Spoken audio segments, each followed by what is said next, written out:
I've spent my entire life as a people pleaser trying to be the version of myself that I thought others expected me to be, but I just quit my job to work on a farm and figure out who I want to be. Hi, I am actually calling with some news, which is that I have an opportunity to move to Hawaii. Yeah, to go work on an organic macadamia and coffee farm, which is crazy and so different, but I just feel like I'm at a place in my life where if I didn't do it, I would regret it.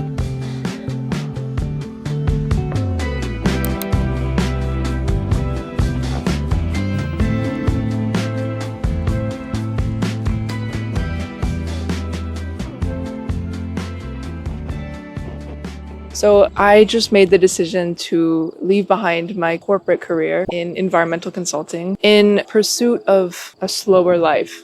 I've done the corporate hustle. My firm that I work for is based in Boston. I used to live there, and I moved home to my home state of Michigan and have been working remotely there for about a year and a half now. But now what I'm about to do is a bit crazy because I'm moving to Hawaii to go live and work on an organic macadamia and coffee orchard, which is so different from anything that I've ever done. I'm someone who has always been like an overachiever and a people pleaser and always doing the next thing that I thought society expected of me, you know? And so this is a bit of a departure from that for me. And this is like the first time in my life where I've decided to do something for me and actually listen to my own desires and my own wants instead of only conforming to what I thought society wants out of high-performing, overachiever people pleasers. So I guess if you are also one of those high-performing, overachiever people pleasers, I hope that my story can give you a little bit of inspiration to start to listen to that part of you that is saying something different from society. You know, the part of you that is expressing your own wants and your own needs and what feels meaningful and purposeful to you, regardless of what you feel like you're expected to feel like is meaningful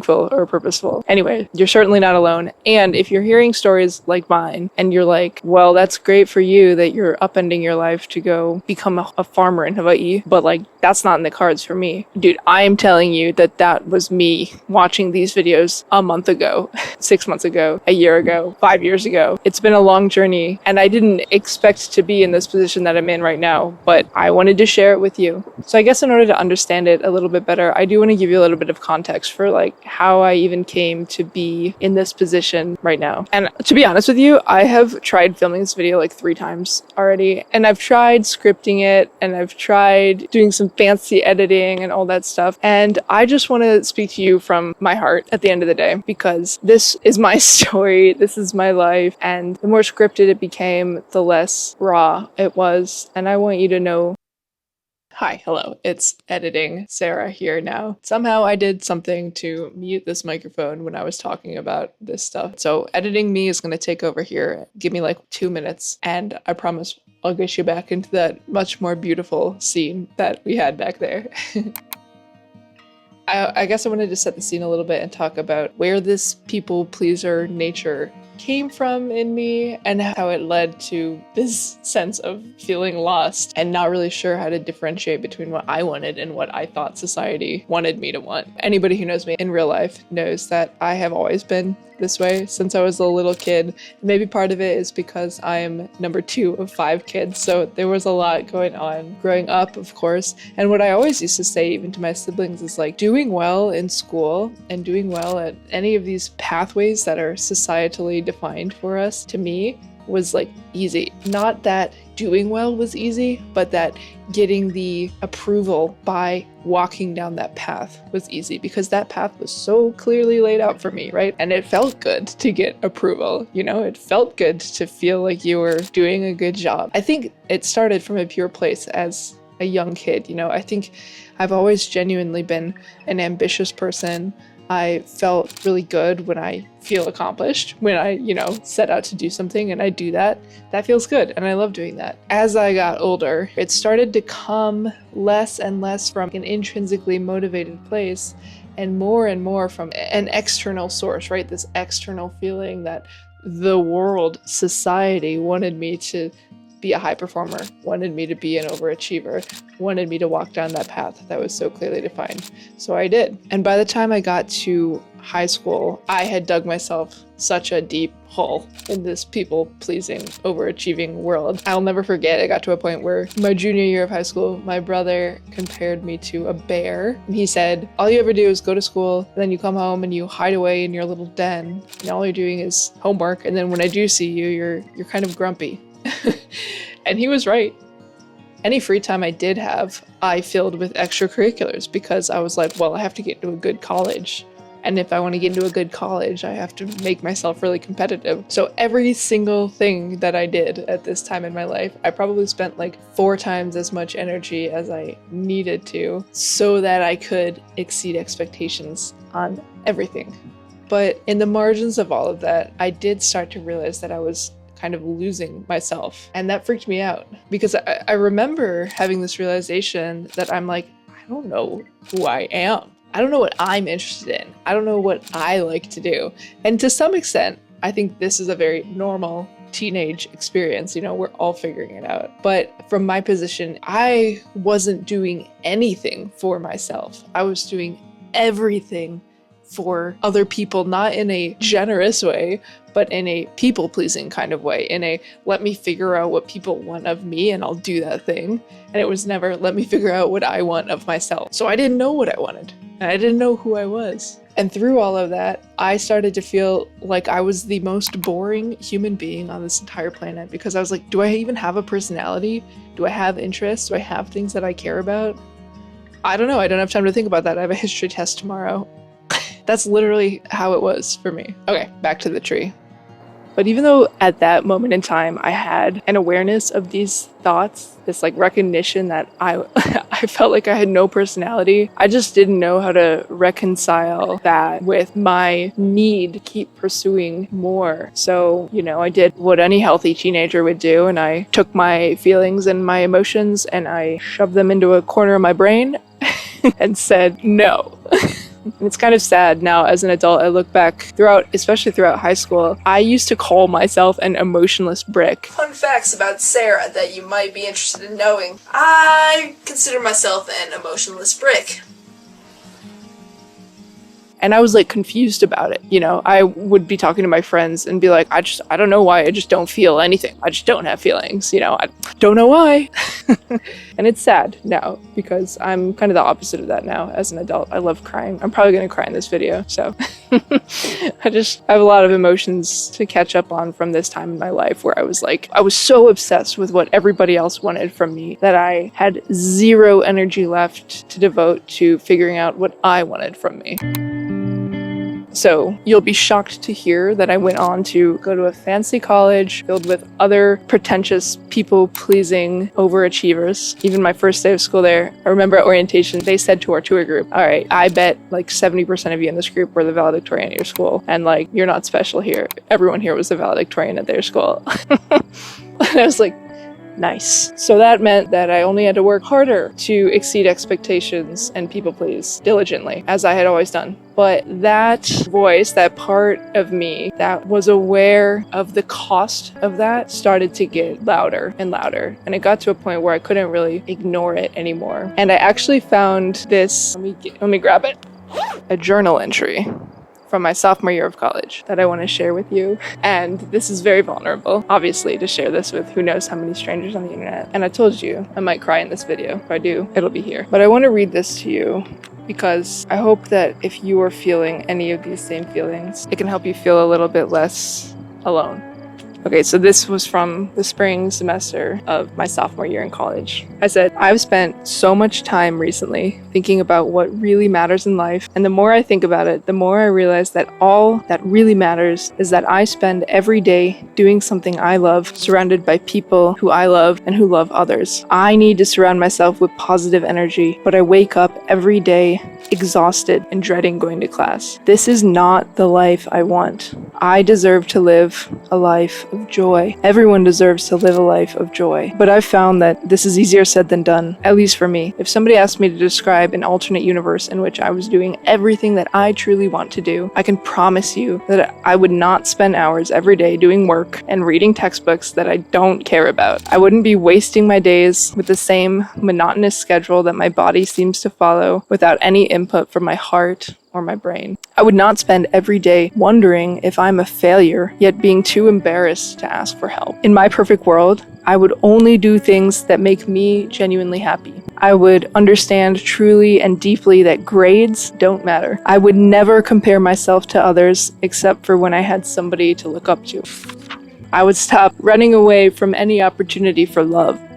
I would never worry about whether or not I am good enough. I am good enough, period. I would take care of myself physically and mentally when I knew that I needed it. I would be honest with myself and with others, especially when it comes to my emotions. I would stop doing things just because I felt like I had to and only do things that I want to do. I would take full and complete control of my life. I'm so scared that I'm at a crossroads and that if I don't change something soon, I will continue to be dragged behind the train of life as I continue to follow the obvious path that's been laid out for me by the system. Again, this is not what I want. The hard part is that I'm so aware of why I continue to put myself through this torture, why I continue to trap my poor soul that wants nothing more than it wants to be free. It's because I have an obsession with proving myself. I feel the need to show others that I can do everything that they expect me to do, and I'm so scared that that's the only way to gain their respect. I'm terrified that if I decided to do what I truly want to do, people would look down on me. What would happen if my friends and my family saw me and thought, "Oh, it's too bad. She had so much potential." Would I be happy? Could I be happy? It's all I really want and all I really need, but I feel so trapped. And I wish I could tell you that after I wrote that entry, I decided to take life by the reins and make big changes and do things differently and start listening to my own needs. But I wrote that 8 years ago, and it was only last week that I decided to take this leap of faith into the unknown and leave behind this path that society had laid out so nicely for me. So what happened between then and now? It's not all bad, you know. I ended up finding a subject I really loved. I studied ecology and evolutionary biology, which was amazing, and also French, which was also magnifique, super.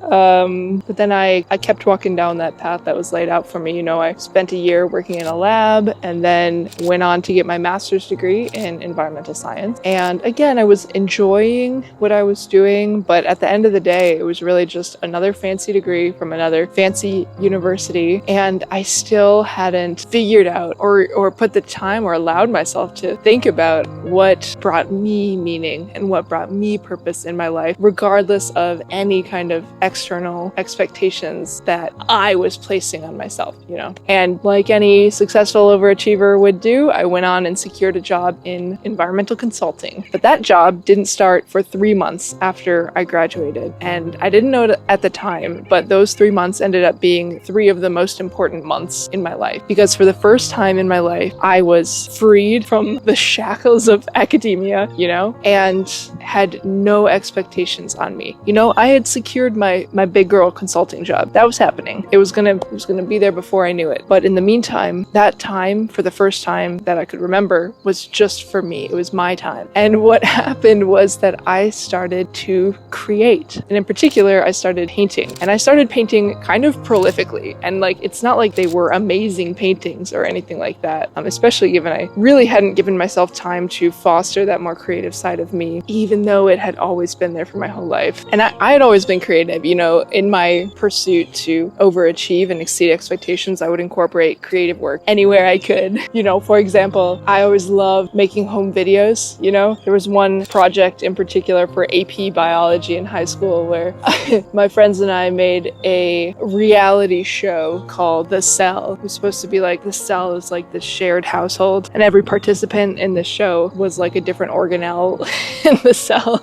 Anyway, this creative part of me had always been there. there, but this was the first time, these 3 months after graduating, was the first time when that part of me had no barriers, I guess, nothing keeping me from creating. And so I started and I couldn't stop, I was painting all the time. And I also started sharing it online because that was another form of creative expression for me. The actual painting, but also, filming and editing and posting and recording and all of that stuff was so fun for me. And so I started to do that just for fun. And then my first day of work was upon me. I mean, if you can't tell that I'm like a massive nerd, obviously I'm a massive nerd. And so I was always excited for like the first day of school. Give me a color-coded notebook, nothing better. Nothing better than a back-to-school new set of pens. Come on.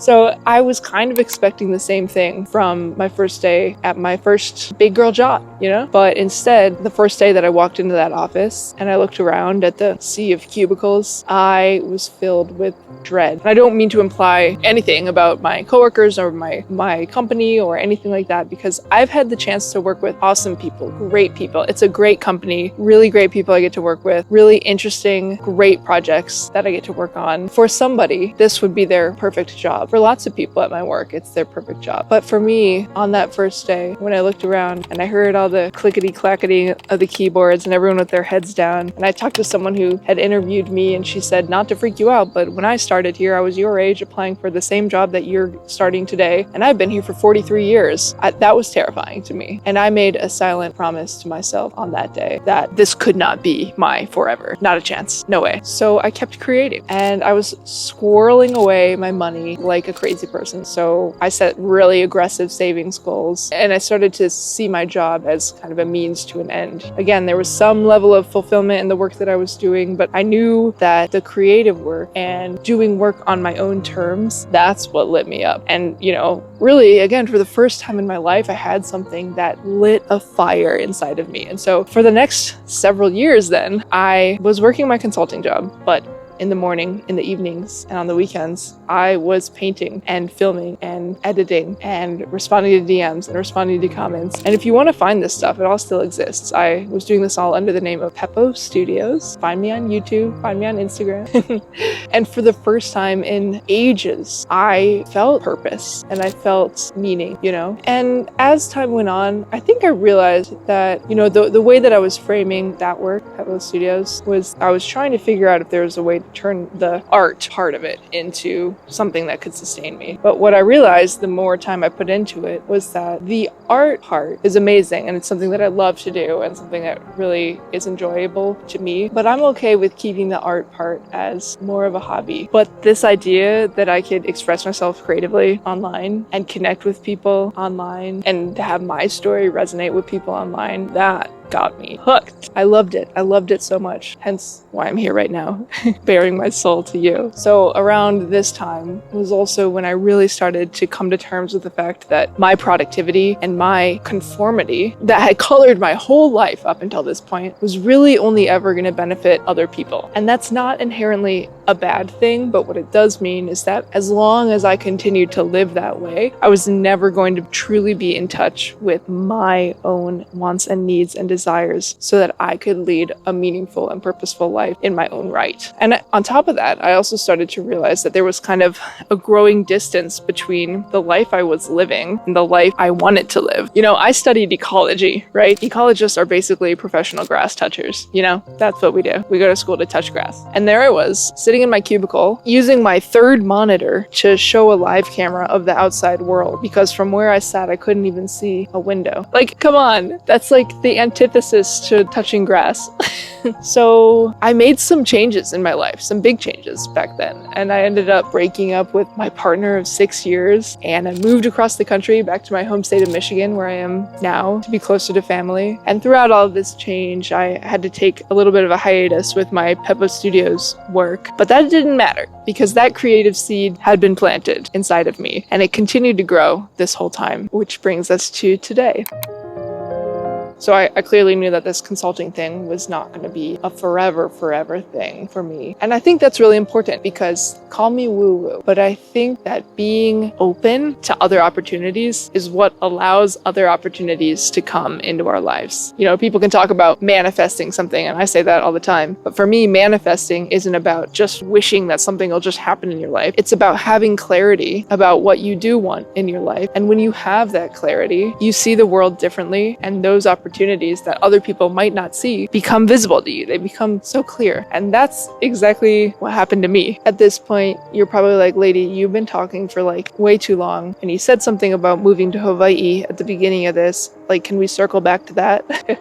Okay, yes, let's circle back to that part. Okay, so now flashback to like a month and a half ago now. Here I am in this job that I know is not forever for me, and I'm looking for ways to bring meaning into my life. And I find myself in Hawaii. And I was there for two primary reasons. One, I have a friend in Australia. I wanted to visit her, and I'm a sucker for a cheap flight, and I found a flight from Honolulu to Sydney for $150. So I was like, great, if I can get myself to Honolulu, that's a great deal. So that was reason number one. Reason number two, more importantly, is that I don't know why, but for the past several years, I've had kind of a deep interest in Hawaiian history and culture. And my unsubtle flex is I have like a 700 something day streak on Duolingo for Olelo Hawaii. So I don't know. I love it. And I think a big part of it is related to my desire to connect with nature. Again, see me, the ecologist, sitting in a cubicle, right? And I think the way that Kanaka or Indigenous Hawaiian people have such a deep-rooted connection to the Aina, to the earth, is so special. And so I think that's where some of my interest and connection to that came from, and, you know, my desire to go there. So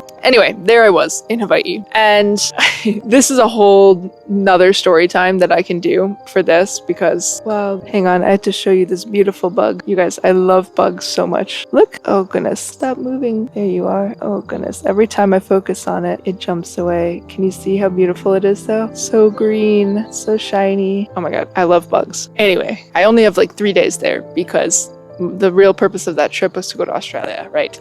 And so of course I wanted to maximize my time. I had a great itinerary all planned out for myself. And item number one on the itinerary was when I landed in Kona on the Big Island, I needed to take a bus that was going to get me over to Hilo, where my hostel was. And that bus never showed up.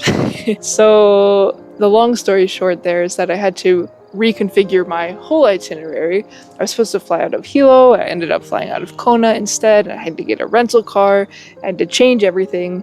And because all of that stuff went wrong was the only reason that I ended up on this farm where I'm about to move in a month. So, you know, when I say everything went wrong, I think everything went right. I think everything happened exactly the way it was supposed to happen. But I also think that I only came to this farm because I was open to that opportunity. I was manifesting, or whatever you want to say.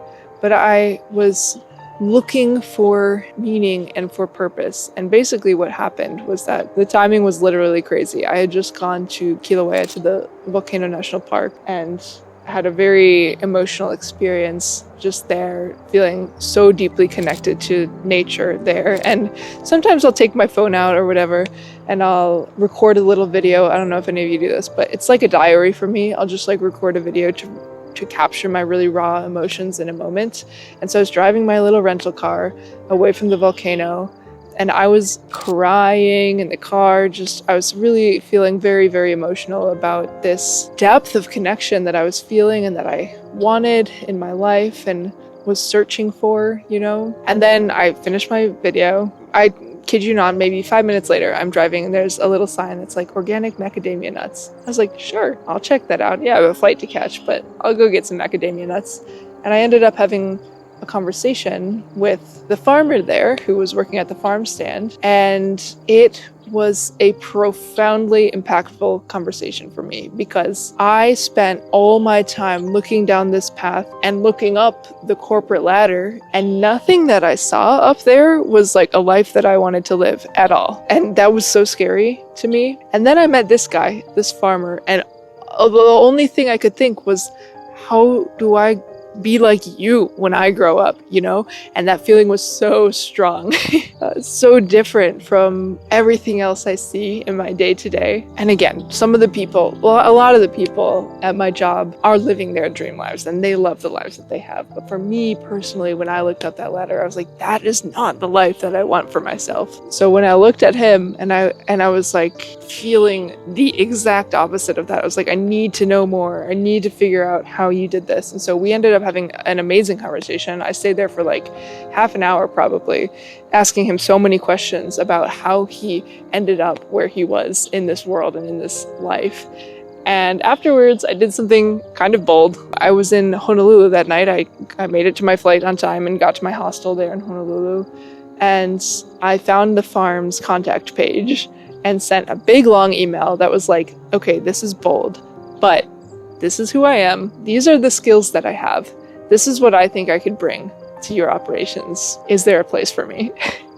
And I said in my sign off, like, whether or not there is room for me in any capacity there, I just want you to know that that conversation that we had was so impactful to me and it did change my life. So thank you. And a few emails later and a few Zoom calls later, here we are. I'm going. There is a place for me there. And I'm jumping at this opportunity and it's so scary, but for the first time since I started letting that overachieving people pleaser side of me completely take over my life, I finally feel like I'm doing something for me. And I'm doing something that is a huge step towards living a life that reflects the life that I want to live, regardless of what society expects of me. And so yeah, I am electing to leave behind the stability of a corporate career and to jump off the corporate ladder and jump onto whatever ladder you use to harvest macadamia nuts. I believe there's so much meaning in a slow life, in a life that isn't centered around money or status or achievement or accomplishment. My intention walking into this life is to live a life that prioritizes connection to people and to the earth. It prioritizes self-awareness and self-reflection. It prioritizes enough in every way, from a place of underconsumption, not striving for more money, more things, just enough. And it's scary. I don't know how I'm going to handle health insurance. I don't know how I'm going to pay all my bills, but I know I'm going to try this. And I know that if I didn't try this, I would regret it. So I'm doing it. And every time I talk about this, I can barely believe the words that are coming out of my mouth as I say this, but it's happening. I am 30 days away from flying out there and totally uprooting my entire life. And I can't wait. So I wanted to share this journey with you. I wanted to document it, of course, for my future self online, but also for you. If you made it all the way to the end of this video, I have a good feeling that some part of my story resonated with you. I have to imagine that maybe you are also an overachieving people pleaser who must exceed expectations at everything you do and have lost yourself along the way. And if that's true, if that's the case, you are not alone. So I have so much more that I want to say about this, and I've obviously already been rambling for a really long time here. So if you have any questions about any part of my story, please leave them here, and I would be happy to address them in another video. Also, this is my first video on this channel, so I would love to hear how it went. How did I do? Of course, I want to strive to improve these videos every single time, so if you have any thoughts about things I could do better, things you'd like to see from me, I am all ears. And in the meantime, if you are like me and hearing stories like this and you're like, but how in the world are they figuring this out financially? Same. But go ahead and check out this video, I think, where I talk about the financial planning that went into this decision and how much money I saved before deciding that I was gonna jump ship. All right, I'll see you next time. Love you. Bye. But check out that video for real. I think it's a good one.